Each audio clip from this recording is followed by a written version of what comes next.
Here we are, ladies and gentlemen, another IQ session number 80 something, and we have Mr. Dean Popplestone joining us. He's actually hosting tonight whilst I get blinded by the sunshine. But tonight you will be, of course, always entertained by Mr. Popplestone and his brilliant wise words. But I'm not going to say any more. I'm just going to handball this straight over to him. Dean Popplestone, thank you so much and welcome. Thanks, Chaz. It's a pleasure. Oh, you're so welcome. Thank you. Thanks for the nice intro. Just get rid of my keys. All right, tonight I want to talk about, I have titled it Facing Your Bullies, and it's sort of a bit of a play on words. It's more reframing our fears I want to talk about tonight. And the reason I picked bullies is because the whole setup on how a bully works is, well, what I know from school is they work on our insecurities. They work out what they are, they keep plugging away, and then they exploit our insecurities until we actually believe them ourselves, until that becomes our identity. And then they just keep working and working and working as they take us apart that way. Maria Konnikova came up with a nice little saying. It says, bullying is the result of unequal power dynamic, the strong attacking the weak. And that's exactly what it is. The way, we've given ourselves our own fears. And the reason I wanted to say bullies is because we leave school and we leave our bullies behind. Some follow us through, but I think the worst bullies of all are ourselves. We beat us up over everything. You hear the saying of, I'm my worst enemy, I'm my biggest critic, and tell ourselves that we're not good enough, that we can't do stuff.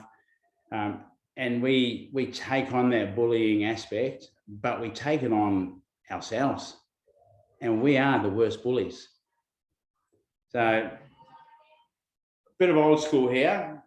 I was a young fella in the 70s, and bullying was probably not as well governed or taken care of back in the 70s.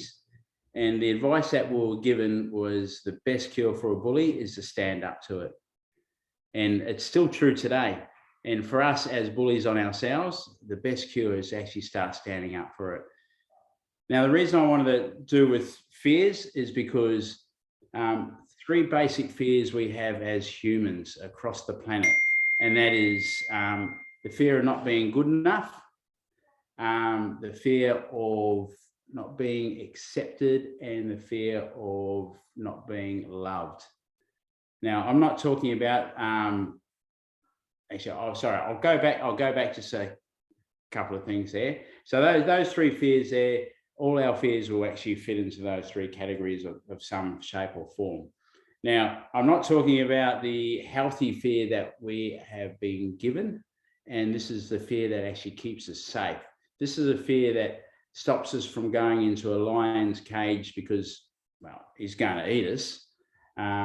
That's a healthy fear, when we don't jump off a cliff because we don't have any fear of falling. Look, the reality is there's no problem falling. It's just sudden impact at the bottom that will do all the damage. Oh, welcome. So I just got a visitor as well. But that's our healthy fear. But what we also take on is an unhealthy fear as well. And these are the things that we start to tell us. This is not our safety mechanism. This is the things that we start to tell us. This is things that we start to say. We have a fear of actually public speaking is a great one. It's probably one of the up there at the top end for fears, or people have a fear of public speaking. A fear of not being good enough, but a fear of failure is another classic. A fear of standing out. All these fears are actually self-appointed fears that we have. Now, they've come with experience, they've come with different events that have happened through our life as well. We can change these. I know we say that's just the way that I am, and that there's no way I can change. My parents were like this, I'm like this, but that's not entirely true. And I know I've spoken on this a few times that we actually attach meaning to events. And part of our fears is the filter that we use to attach that meaning. So when an event happens, we go through a filter process within, and we decide what that event actually means to us. Now, part of that filter is made up of some of the fears that we have. Now, we can actually alter what goes into our filter. The real question is, do we actually want to change it? Because when we actually start wanting to change stuff, it does take effort. The long-term result is excellent. Short-term result is uncomfortable, it's scary, and it's daunting to actually take some of this stuff on. But we can actually change it. Everything from within is actually changeable. That's not really the word that I was looking for, but that'll do. Everything within is actually a changeable item. And so we don't actually have to live with the fears that we have. We can actually reframe them. What I mean by reframe them, we can give our fears a different meaning. So it doesn't have to be something that we have to be afraid of. It doesn't have to be something that's going to hold us back. It doesn't have to be something that's just like a big fat ass barrier that's going to stop us going in a certain direction. Do we want to change it? Now, this is a great question, because the old saying of the devil that we know, more than likely, and I've just been listening to a few podcasts lately on this, and there's been a few experiments where they've asked people certain questions on what they do. And it's interesting that most people will pick a familiar fear over an unfamiliar fear. So most people will be happy to stay with what they know, even though they don't like it, even though it's holding them back, even though it's doing them damage, but they will more than likely stay with what's familiar for what they know, the devil that we know, then actually take a risk and confront it and try and move past it. It takes effort, and it actually takes a little bit of standing up. So when we stand up to those bullies, all of a sudden our insecurities are not there for them to be able to pick apart. When we start standing up to our fears, we're actually doing something physically in our brain as well. It was just today I was listening to a TED talk, and they were talking about this, where they were saying our first response is to freeze. And when we freeze, our action thoughts are actually numb. It's when we take action and when we take movement towards it that our brain starts to kick into gear and says, right, this is what we need to do. This is what our plan's going to be. So when we actually freeze and just stop, our brain actually just freezes, switches off the switch, like the old dead possum syndrome. Just lie still and hopefully it'll go away. But it's actually when we have to make a physical movement or something in that area that we actually take a little bit of effort, that our brain starts to kick into gear, and it starts to actually look for options, look for ways out, it looks for an action plan. And that's probably when we hear those incredible stories, where people say, I don't know what happened, something just took over me and I just knew I had to go in here and I had to rescue this person, or something along that line. And that's what it is. The brain just kicks in gear and goes, right, this is what you need to do. Do we want to change? Now, this is an opportunity for a practical application of, are we willing to change the filters from within? Are we willing to change those filters to make a difference? When we say it's actually not possible to change, I did a little experiment, probably started about 6 months ago. I've never liked coffee. All right. I hated coffee. I liked the smell. I love the smell of it. Could not stand the taste. I wouldn't even eat tiramisu, coffee cake, or anything with a hint of it in. Absolutely hated it. 6 months ago, I decided, I reckon I'm going to try and teach myself to like coffee. Now, the first few were pretty interesting. Definitely didn't like them. I'm now at the stage where I actually have a coffee on my way to work, and I actually have my coffee guy that I stop at every day. So is it possible to change? Yeah, it is. I didn't like coffee for 50 years. So within 6 months, and it took effort, actually took me going out and having a cup of coffee, which I absolutely hated to start off with, but I wanted to see if it could be done. I know some people go, well, I don't really see the point of that, and whatever it is. But the whole point that I wanted to make from it was we can actually change what we think is set in concrete. So what we think is actually part of our DNA, what we think is part of our makeup of who we actually are, we can actually change these things and we can give them a new meaning. So what happens is we embrace these fears, and we embrace them so tight that actually we help them become part of who we are. And it doesn't have to be that way. You look at different stories of people who have achieved incredible things, and they've gone outside their comfort zones. They've gone into the fear zone of the areas that they don't know, the unfamiliar fears. And that's where they've got their biggest results. I think Will Smith put it beautifully when he said, God placed the best things in life just on the other side of fear. So when we stay for what we know, when we stay with the devil that we know, we are being held back. But when we actually launch through and stand up to those bullies and actually start pushing through, then we start to find the best things in life. Then we start to find the best things that we see, and that's exercise is a great thing. We're pushing boundaries all the time of how far we can go. The Elmsleys is now lining up to do their first marathon, which is such an awesome thing, and I'm sure if you asked them 5 years ago, the thought of running a marathon probably was never there. But now they're actually, in a couple of weeks' time, they're going to be lining up for the Melbourne Marathon, which is such a great thing, because they've actually stood up and gone, you know what, we're going forward with this. So can we change? Yes, we can. Can an old dog learn to drink coffee? Yes, he can. Can we actually start to face the fears that are holding us back for our entire lives? Hell, yes, we can. It's just a matter of reframing how we think about them. We might view our fears that we own them, that they're part of who we are. So we need to start asking the questions: do we actually own them? How do they actually get there in the first place? And how big have we made them? It's a little story once. There was two dogs. There was a real angry dog and a nice dog. And the boy asked his dad, said, which one's going to survive? And they said, whichever one we feed the most.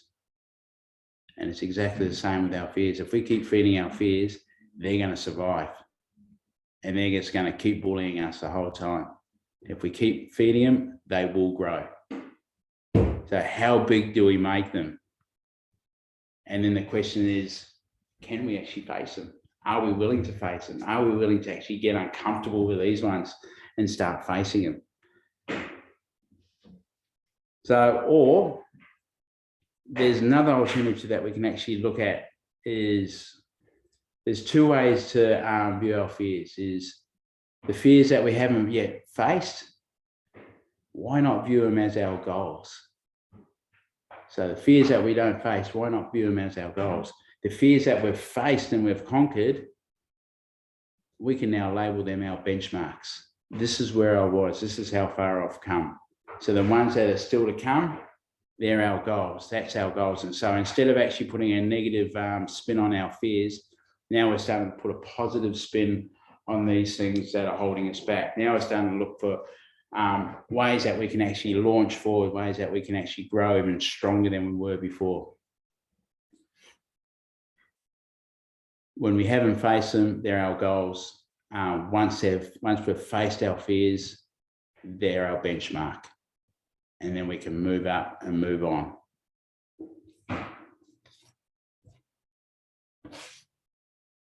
Practical ways of doing this. How do we do this? Let's put it, because if we just go head on, we're just going to come back with our tail between our legs. It's like when we take something on that's massive. Just recently, my young fella, he did a 160 deadlift, which is incredible. And if say if I came in and I was only lifting whatever 50 on the deadlift, and I lifted 160 deadlift. I reckon if I tried that off the bat with nothing to build up to it and stuff like that, I reckon my foot would shoot square out my freckle. There's no way that I'd be able to get those things off. So small bites, I'd start at 50, maybe add another 5 or 10 on, get to 60, and it might take me a year, it might take me 2, just chip away, and next thing, I'm lifting up that thing and my fufu is staying in place. It's no longer exiting the building. So if we chip away at these things, it's small bites. Once again, I'm loving podcasts at the moment. I heard another great point that somebody made on it is when we do small bites, it's more manageable. It seems actually more practical. It seems more achievable for us. So say if we came in and we did one workout actually seems an achievable thing. But will it make a big difference? To be honest, one workout probably won't make it any difference at all. One workout at a time, over 6 months, those one workouts consistently will make a huge difference. They'll make a massive difference. And it's the same with when we work on our fears. If we find something that we can do towards start off with, we chip away at it and we do it consistently. We do it over and over and over again until all those little bits keep building up to one big bit where we're in a place where we're actually ready to. So little bites at a time. And it works in reverse too. So go back to the workout theory. Will it hurt me to miss one workout? Probably not. Probably not at all. Would it hurt me over, say, 6 months to miss one workout consistently? Yes, it would. So whether we move forward or back, small pieces. Okay, so we be aware of that. We want to move in the positive, so we add to it. We add to working towards where we want to go. And just be aware that if we stop it, it's consistently going to work back as well. It's whatever dog we're going to feed is the one that's going to win. So the best things in life are on the other side of fear.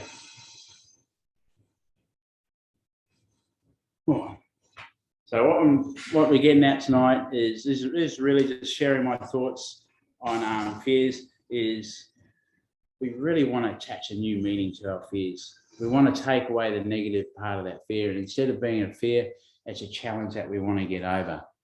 I've just discovered recently that I thought I was fine with swimming. I thought I was fine with swimming in the deeper water until I did my first triathlon and fair packed my pants when I got out there and thought, holy crap, I'm actually scared. But now I'm determined to actually get back in and give it another crack. So we want to relabel our fears. So it's not a fear to me, it's more of a challenge. And that's the way that we want to sort of view it. So if we attach a different meaning, it'll give us a different purpose as well. So another part of this is the way that our brain works is we actually where the energy goes, where the focus goes, the energy flows. That's it.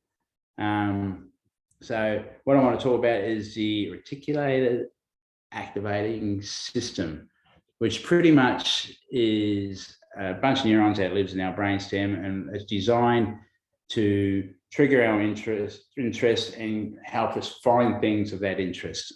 So for example, we go out, buy ourselves a new car, we think we're pretty unique and we've bought ourselves something a little bit different. As soon as we get out onto the street, it feels like every second person has got that car. All right. Same with an outfit. Every second person's gone out. How dare they gone out and bought this outfit? I thought I was the only person having it. And the reason being is the RAS, as they call it, the reticular activating system. What it does is it knows that we're interested in that car or that outfit, And now it shows us everything that we need to know. And it's the same with our thoughts and our feelings. So if we're going in there thinking that I can't do this or I'm no good at it, it's going to pluck out everything that will confirm that for us. So it'll confirm everything that will, it will confirm it for us. So it'll look for things to let us know that you're right, you can't do that. You're right, you're no good at this. I think it was Henry Ford that said, if you think that you can or you think that you can't, you're right. So it's what we look for. So if we reframe it and rename it as a goal or a benchmark, all of a sudden now we're going to look for the positive sides of how we can actually conquer this thing. The things that we're going to see are the things that are actually going to help us conquer those fears and help us conquer those things that are holding us back. And we start looking for, whether it's little events, whether it's things in books, on TV, what people are saying, these things are starting to come alive in a positive sense. So when we reframe it, when we retag it, whatever you want to call it, rename it in a positive sense, then our RAS system, our reticular activating system, is actually looking for these things to start building on it and start confirming to us what we believe. So where our energy, our focus goes, got it wrong again, where our focus goes, our energy flows. Rename it so our energy is going in the right direction. So we're actually looking for the stuff that we'll want to find, so that we can actually start finding the evidence that's actually going to help us conquer what we want to go, what we want to conquer. And these things are actually going to help us conquer some of our bigger goals too, that we thought that were no good. And that's part of our fears, is that we thought that we're actually not going to be capable of achieving the dreams that we want to achieve, or achieving the goals that we want to achieve. This 8-week challenge, sometimes it seems a little bit impossible, and I know at this stage, probably for some it's gone exceptionally well, and they just keep rolling on. For some, they've copped an absolute flogging. For some, it's made no difference. If we can start reframing how we look at it, it doesn't have to be a negative experience. Even if it feels like it is so far, we can actually reframe it so we can still kick on and still get a positive experience out of it, so we can move on. Because it's not a reflection on who you are, because who we are is always changeable. It's something that we can alter. It's something that we can adjust. It was an African proverb. I'm gonna wind it up, nice and short one tonight. But I've got a nice little African proverb here, and it goes like this. It says, "If there is no enemy within, the enemy outside can do us no harm." So the only time that the bullies from the outside are actually going to have their power is when we reinforce it in here, is actually when we reinforce it, that we actually internally in agreement with what we're seeing from the outside. Now, that doesn't have to be it. We build what goes on in here. We are self-made. We actually build up who we are. And it's our choice. It's nobody else's choice how we end up. Our fears do not have to dictate where we go. We can take control. It takes effort, and it takes deliberate decisions on how we want to view it. Our fears that are not yet faced and now become our goals. Our fears that we've faced and now become our benchmark. Two positive frames to actually start looking at it. Another classic one is whether we're fearful of coming in and working out in front of others. Chip away at it again. Chip away. Come in, sneak in the corner, sneak out for the first time. Next time, come in, give somebody a smile, then you can sneak out. Chip away until eventually you become part of the crew. Don't let your fears hold you back for who you are, because we are all designed to be incredible. We are all designed for a purpose, to have a place in this world, in our society. So that's it. The reason I'm telling you this is because when we know it, we can change it. Early, you got 4 minutes to go and get yourself a cup of coffee or whatever you want to do. Thank you so much, Dino. Once again, so brilliant. I would love if you could post that proverb that you said just at the end there. I think you said it was a Chinese proverb. African. Oh, African. There you go. Yeah. That's awesome. But the whole thing, as always, so brilliantly put, and we love your wisdom and your insight and your point of view. So thank you so much, good sir. We really appreciate you. Thank you for the opportunity, Shez. No, You know I love it. Thank you. And guys, please know that these are public, so share them with whoever you think needs to hear this one. And thank you for tuning in. And again, a big thank you to Dino for your time and your wisdom and your knowledge, good sir. Love it. Thanks, Shez. Thanks, guys. Have a good night. Good night, everybody. Good night.